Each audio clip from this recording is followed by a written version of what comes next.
ఈరోజు దేవుని వాగ్దానమును ధ్యానించుటకు నాతో పాటు ఏకీభవించిన ప్రతి కుటుంబమునకు మన ప్రభువును రక్షకుడైన యేసయ్య కృప కనికరము క్షేమము ఈ దినమంతయు తోడయుండునుగాక. ఈరోజు దేవుని వాగ్దానము, దేవుడు నాటని ప్రతి రోగము నీ శరీరంలోంచి పెళ్ళగింపబడును. మత్తయి సువార్త 15వ అధ్యాయము 13వ వచనం. ఆయన పరలోకమందున్న నా తండ్రి నాటని ప్రతి మొక్కయు పెళ్ళగింపబడును. But he answered and said, every plant which my heavenly father hath not planted shall be rooted up. ఈ వాక్యాన్ని గనక మనం ధ్యానించినట్లయితే దేవుని వాక్యం ఏమి సెలవిస్తుందంటే, నీ శరీరములో నాటబడని, ఎవరు నాటబడని? దేవుడు నాటని ప్రతి మొక్కను పెరికివేస్తానన్నాడు. ప్రియులారా, ఈరోజు చాలామంది క్రైస్తవులు ఎలా ఉన్నారంటే, ఏదైనా చిన్న రోగం వచ్చినా, ఏదైనా బలహీనత వచ్చినా అది దేవుని ద్వారా వచ్చినదని, దేవుడు నిన్ను శోధిస్తున్నాడని చాలామంది భ్రమలో బ్రతుకుతున్నారు. ప్రియ కుమారుడు కుమార్తె, దేవుడు ఎప్పుడు కూడా రోగమునిచ్చి, లేదంటే దేవుడు ఏదైనా శరీర బలహీనతనిచ్చి నిన్ను పరీక్షించడు. దయచేసి ఈ మాటలను మీరు చాలా జాగ్రత్తగా ఆలకించాలి, చాలా జాగ్రత్తగా జ్ఞాపకం ఉంచుకోవాలి. ఇప్పుడు ఇహలోక తండ్రిగా నీ కుమారులకు కానీ నీ కుమార్తెలకు కానీ నువ్వేది కూడా చెడ్డది ఏది ఇచ్చి కూడా నువ్వు వారిని పరీక్షించవు. అంత మాత్రమే కాదు, నీ కుమారులకు కానీ నీ కుమార్తెలకు కానీ రోగాలు రావాలని కానీ, వారికి ఏదైనా ప్రమాదాలు జరగాలని కానీ నువ్వు ఎప్పుడు అనుకోవు. సపోజ్ నీ బిడ్డలు కనుక నీ మాట వినట్లేదు అనుకో, వారికి ఏదైనా హాని జరిగితే వారు నా మాట వింటారని కూడా నువ్వు అనుకోవు. ఎందుకు? వారు నీ కడుపును పుట్టి ఉన్నారు కనుక, నీ కుమారులు కుమార్తెలు కనుక అలాగే దేవుడు కూడా ఈలోకపు తండ్రిగా మనం అలాగ ఆలోచిస్తే, మరి పరలోకముందున్న మన తండ్రి మన యేసయ్య ఎంత గొప్ప దేవుడు. కనుక ప్రియ కుమారుడు కుమార్తె, ఈరోజు నీ నోటి మాటలు ఎలా ఉన్నాయి? దేవునిని నిందించే వాటిగా ఉన్నాయా, లేకపోతే దేవునిని ఘనపరిచే వాటిగా ఉన్నాయా? నీ నోటి నుంచి వచ్చే ప్రతి మాట దేవుని గురించి సాక్ష్యం ఇచ్చే రీతిగా ఉన్నదా, లేకపోతే దేవునికి అవమానకరంగా ఉన్నదా అనేది మనం చాలా జ్ఞాపకం చేసుకోవాలి. అంత మాత్రమే కాదు, ఎప్పుడు కూడా మన ఇష్టానుసారంగా మాట్లాడడానికి వీలు లేనేలేదు. ప్రియ కుమారుడు కుమార్తె, చాలామంది మనలో లేనిపోని అపనిందలు దేవుడి మీద వేస్తూ ఉంటారు. ఏదైనా బలహీనత వచ్చినప్పుడు, లేదంటే ఏదైనా వచ్చినప్పుడు, ఇది దేవుడి వల్ల వచ్చింది, ఈ పరీక్ష నాకు దేవుని వల్ల వచ్చినదని చాలా అజ్ఞానంతో మాట్లాడుతూ ఉంటారు. దయచేసి అలా అజ్ఞానంతో మాట్లాడొద్దని దేవుని వాక్యం సెలవిస్తుంది. ఎందుకంటే దేవుడు గొప్ప దేవుడు. యోహాను సువార్త 3వ అధ్యాయం 16వ వచనంలో చదివినట్లయితే, దేవుడు లోకమును ఎంతో ప్రేమించెను కనుక తన ఏకైక కుమారుడైన యేసయ్యను నీ కోసము నా కోసము ఈ లోకంలోనికి పంపించి ఉన్నారు. అంటే దాని అర్థం ఏంటి? ఆయన మనల్ని ఎంతో ప్రేమిస్తున్నాడు. ఎంతో ప్రేమించే దేవుడు మన శరీరాల్లో ఎందుకు రోగాన్ని పెడతాడు? మన శరీరాల్లో ఎందుకు బలహీనతను పెడతాడు? ఎందుకు మన కుటుంబాల్లో కలహాలు పెడతారు? ఆయన పెట్టడు. కానీ సాతానుకు మనము అవకాశం ఇవ్వడం బట్టి, సాతానుకి ఎప్పుడైతే మన జీవితంలో అవకాశం ఇస్తామో, మన కుటుంబంలో అవకాశం ఇస్తామో, వాడు వచ్చి మన శరీరాలకు ప్రవేశిస్తాడు. అలాగే వాడు వచ్చి మన కుటుంబాల్లో శోధనలు పెడతాడు. కానీ దేవుడి నుంచి ఎంత మాత్రము రానే రాదు. అందుకే యాకోబు పత్రికలో ఒక మాట ఉన్నది, ఎవడైనాను శోధింపబడుతున్నప్పుడు నేను దేవుని వలన శోధింపబడుచున్నానే అనకూడదని దేవుని వాక్యం సెలవిస్తుంది. కనుక ప్రియ కుమారుడు కుమార్తె, ఏ రీతిగా ఉన్నాయి నేను మాటలు? ఏదైనా కష్టం వచ్చినప్పుడు దేవుని వీడల నువ్వు ఎలా స్పందిస్తున్నావు? నీ స్పందన ఏమిటి? కష్టాలు వచ్చినప్పుడు, నష్టాలు వచ్చినప్పుడు, బాధ కలిగినప్పుడు, దుఃఖం వచ్చినప్పుడు నీ స్పందన ఏమిటి? దేవుని విషయంలో నీ మాట ఏమిటి? దేవుని విషయంలో నీ కార్యములు ఏమిటి?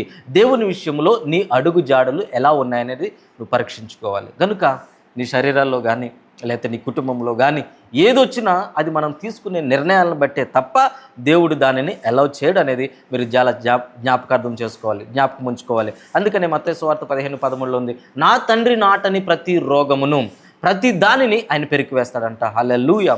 ఎప్పుడైతే ఈ సత్యం నువ్వు తెలుసుకుంటావో, ఈ రోగము నా దేవుడు నాటలేదు, ఈ రోగము, ఈ బాధ, ఈ వేదన నా దేవుని నుంచి రాలేదు అని ఎప్పుడైతే నువ్వు విశ్వసిస్తావో, అప్పుడు దేవుడు దానిని తీసివేస్తాడు. కనుక ప్రియ కుమారుడు కుమార్తె, ఇన్ని రోజులు ఈ జ్ఞానము లేక మనం దేవుని నిందించామేమో, ఇన్ని రోజులు ఈ వాక్య పరిజ్ఞానము లేక మన ఇష్టానుసారంగా మాట్లాడామేమో, కానీ ఈ రోజున నీకు ఒక జ్ఞానం వచ్చింది.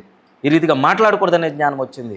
అంత మాత్రమే కాదు, ఏదైనా నీ శరీరంలో రోగం ఉంటే నువ్వేమని పలకాలంటే మత్తయి సువార్త 15:13 ప్రకారంగా, నా తండ్రి అయిన దేవుడు నన్ను స్వరక్తం ఇచ్చుకున్న యేసయ్య నాకు ఈ రోగము ఇవ్వలేదు గనుక నా శరీరంలో ఈ రోగం ఉండడానికి వీల్లేదు. యేసు క్రీస్తు నామమున ఈ రోగము పెరికింపబడును గాక. యేసు క్రీస్తు నామమున ఈ బీపీ పెరికివేయబడును గాక. యేసు క్రీస్తు నామమున ఈ షుగర్ పెరికివేయబడును గాక. యేసు క్రీస్తు నామమున ఈ క్యాన్సర్ రోగము నా శరీరంలోంచి పెరికివేయబడును గాక అని నువ్వు ఎప్పుడైతే నీ నోటితో పలుకుతావో, హల్లెలూయా, నీ జీవితంలో నా జీవితంలో దేవుడు గొప్ప క్రియలు చేస్తాడు. ప్రియ కుమారుడా, కుమార్తె, ఈరోజు మనకి తెలిసి తెలియక అనేక నిందలు వేసాం దేవుడి మీద.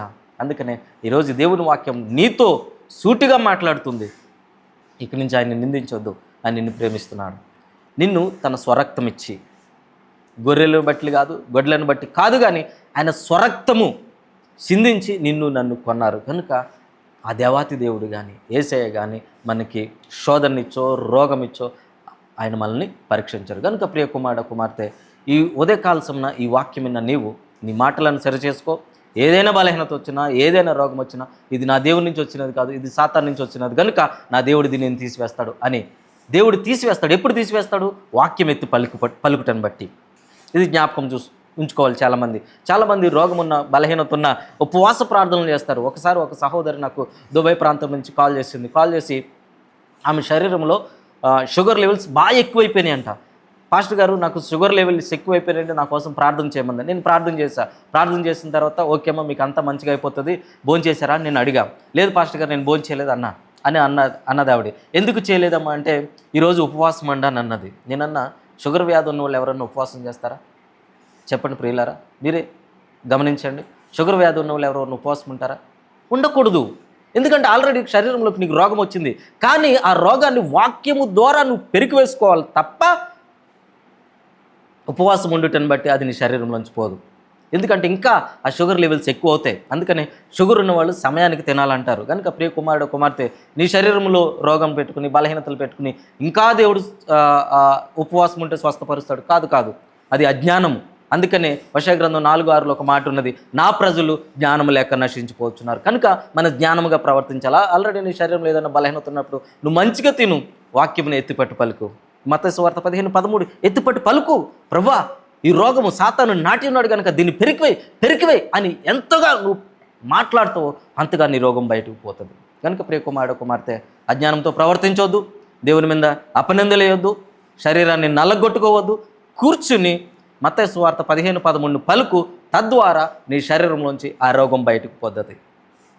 కనుక ఈ వాక్యం వింటున్నా నీవు ధన్యుడువు. ఎందుకంటే నీకు గొప్ప రహస్యం తెలిసింది బైబిల్లో నుంచి. ఈ దినమున దేవుడు నీతో మాట్లాడి ఉన్నాడు. ఈ దినము నుంచి నీ శరీరంలో ఉన్న ప్రతి రోగము మత్తయి సువార్త 15:13 ప్రకారంగా పెరికివేయబడును గాక.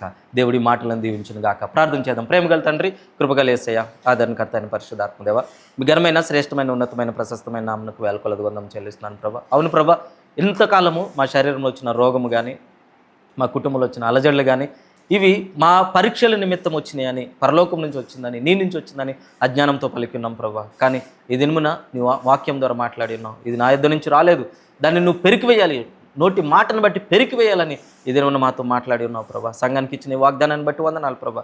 ఈ వాగ్దానమును ఈ దినము నుంచి మొదలుకుని ఎవరైతే ధ్యానిస్తారో ప్రభా, ఎవరైతే పలుకుతారో ప్రభా, వారి సర్వ శరీరంలోంచి రోగం బయటకు పోవును గాక, వారి శరీరాలు బాగుపడును గాక, వారికి స్వస్థత కలుగును గాక. Thank you lord. యేసయ్య, గొప్ప కార్యములు జరిగించినందుకు వందనాలు ప్రభా.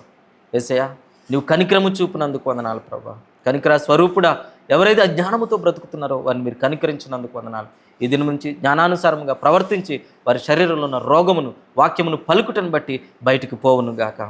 అవును ప్రభా, నజరేయుడైన యేసు క్రీస్తు నామమున పలికినప్పుడు దయ్యములు పారిపోయినాయి, రోగాలు వెళ్ళిపోయినాయి, గుడ్డివారు లేచి నడిచారు ప్రభా. గుడ్డివారికి నైనా చూపు వచ్చినది ప్రభా. అపోస్తులు అలాంటి అద్భుతాలు చేశారు ప్రభా. ఇదిగోనైనా ఈ దినము నుంచి ఎవరెవరి శరీరం అయితే రోగం ఉందో వారందరూ మత్తయి సువార్త 15:13 ప్రకారంగా నా శరీరంలో నాటబడిన ఈ రోగము పెరికివేయబడును గాక అని పలుకుటను బట్టి వారి శరీరంలో, వారి దేహంలో ఉన్న ఆ రోగములు పెరికివేయబడును గాక. అది ఎంత మరణకరమైన రోగమైనను ప్రభా, నీ వాక్యం ఎత్తిపట్టి పలుకం కనుక వారి శరీరం నుంచి దూరం అగును గాక. ఈ ప్రార్థనలు ఏకీభవించిన ఏ బిడ్డలైతే బీపీ, షుగర్, నైనా థైరాయిడ్, ఏవైతే ప్రభా గత కాలంగా వేధిస్తున్నాయో, నైనా చాలా సంవత్సరాలుగా ఉన్నాయో, మరణకరమైన రోగాలు వారి శరీరంలో ఉన్నాయో, మత్తయి సువార్త 15:13 ప్రకారంగా వారి శరీరంలోంచి తొలగింపబడును గాక, పెరికివేయబడును గాక, వారికి స్వస్థత కలుగును గాక. అటు రీతిగా మమ్మల్ని అందరిని ఆశీర్వదించినందుకు వందనం చెల్లిస్తూ యేసుక్రీస్తు నామమున మా మనవులను అడిగి పొందుకున్నాం తండ్రి, ఆమేన్. మన తండ్రి అయిన దేవుని ప్రేమ, ప్రభువైన యేసుక్రీస్తు వారి యొక్క కృప, పరిశుద్ధాత్మ దేవుని యొక్క సన్నిధి సహవాసము మనకు సకల పరిశుద్ధులకు